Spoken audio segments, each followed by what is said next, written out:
कुर्बानी के कौन से जानवर में कितने हिस्से होते हैं, कितने लोग उसमें शरीक हो सकते हैं।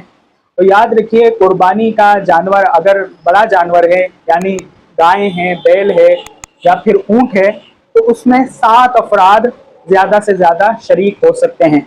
और अगर 7 अफराद मुकम्मल नहीं हैं, कोई 2 अफराद हैं या 3 अफराद हैं, तब भी आप गाय, बैल या ऊंट जो बड़ा जानवर है उसकी कुर्बानी कर सकते हैं। लेकिन जो बकरा, बकरी, दुम्बा, इस टाइप के जो जानवर होते हैं, जो छोटे जानवर होते हैं, इनमें सिर्फ एक ही हिस्सा होता है, एक ही शख्स की कुर्बानी इसमें हो सकती है। एक से जायद शख्स एक बकरे के अंदर शामिल नहीं हो सकते। बाज घरों में ये देखा गया है कि 20,000 एक भाई ने दे दिए, 30,000 एक भाई ने दे दिए, दोनों मिलाकर जो है 50,000 का एक बकरा या दुम्बा ले आए और उसकी कुर्बानी कर दी।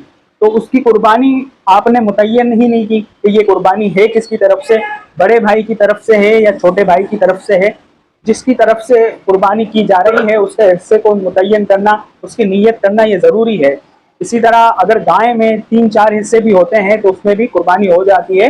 ये ज़रूरी नहीं है कि पूरे 7 हिस्सों का मुकम्मल होना, ये ज़रूरी नहीं है। अगर कम हिस्से भी हैं तब भी कुर्बानी हो जाएगी। वल्लाहु आलम।